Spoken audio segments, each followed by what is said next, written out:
À présent, nous allons donner la parole à M. Dambodj, du secrétaire général du CUSEMS. M. Mbodj, vous avez la parole.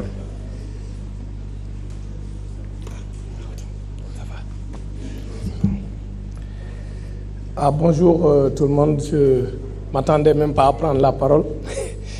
Je vais parler pour 3-4 minutes parce que je suis d'habitude très loquace, mais je vais m'efforcer pour ne pas parler plus de 5 minutes. Je remercie Moustapha Diop de m'avoir invité à participer à cette cérémonie de dédicace de son premier livre que je n'ai pas encore lu. D'abord, je n'étais pas au courant qu'il était en train de lire, d'écrire ce livre. Le titre est déjà très croustillant. La page de garde attire. Et je pense que, comme moi j'aime lire beaucoup parce que je suis un grand noctambule pour ceux qui me connaissent, et lui-même un peu. D'ailleurs, c'est pourquoi je me demande comment il peut gérer 2 épouses, parce qu'il est un grand noctambule lui aussi, mais généralement les journalistes sont des noctambules. Donc je remercie Moustapha et je dis bonjour à tout le monde, toutes ces personnalités ici présentes, toutes ces femmes et ces hommes qui sont invités dans cette cérémonie de dédicace. Pour dire que moi, c'est un peu difficile pour moi de parler de Moustapha parce qu'effectivement, nous partageons la même région. Souvent, on se dit, si nous sommes chassés de Dakar, nous allons partager le même véhicule. Parce que moi, je suis né dans un petit village qui s'appelle Kirdiom, à 2 km de Géoul. Lui, il est né à Louga, à 20 km de Géoul. Donc, nous avons obtenu notre bac dans le même établissement Makodou Kanguessal de Louga. Je suis son aîné de 7 ans. On partage beaucoup de choses, on discute très souvent. Moustapha aime échanger, mais ce que je voudrais dire, c'est des qualités d'abord qui ont été avancées ici et que je peux confirmer parce que Moustapha est d'abord quelqu'un de très courtois. Moustapha Diop, même si vous n'avez pas les mêmes convictions, même si vous n'avez pas la même façon de voir les choses, il respecte tout le monde. Et tout le monde le sait quand il invite, parce qu'il a suggéré beaucoup d'émissions ici à Walfadjri. Moi, tout le monde sait que j'ai fait toutes les émissions de Walfadjri. Si les gens me connaissent, c'est grâce à Walfadjri, ça tout le monde le sait.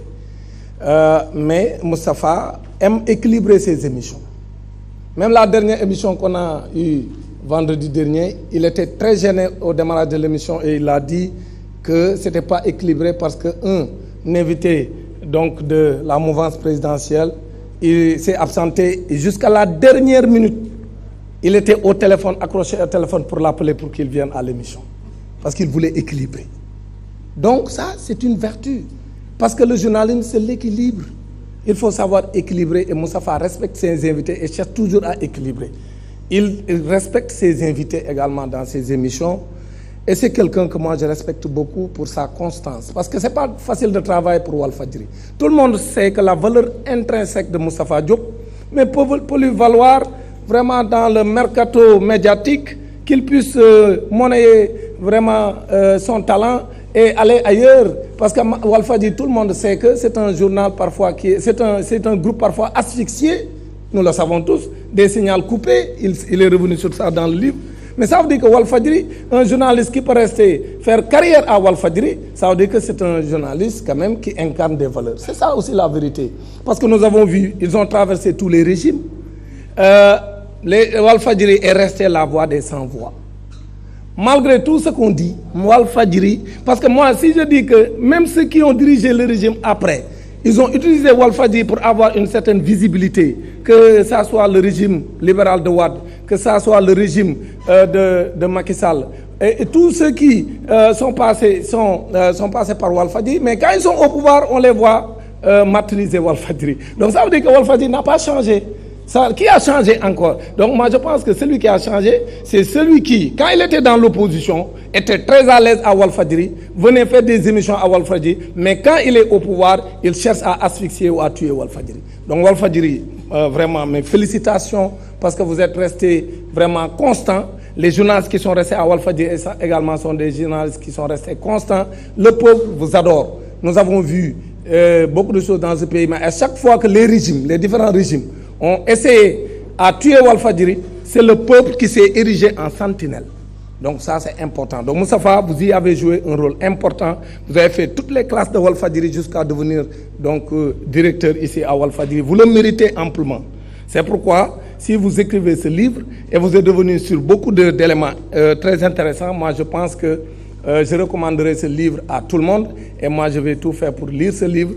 Encore une fois, Moustapha, je vous félicite pour la qualité, donc pour votre professionnalisme et pour tout ce que vous faites pour le Sénégal, parce que la presse est au cœur du développement. Aucun pays du monde ne peut se développer sans une bonne presse. Une bonne presse signifie une presse équilibrée, une presse qui donne la parole à tout le monde. Et Walfadjri est estampillé presse du peuple parce que toutes les voix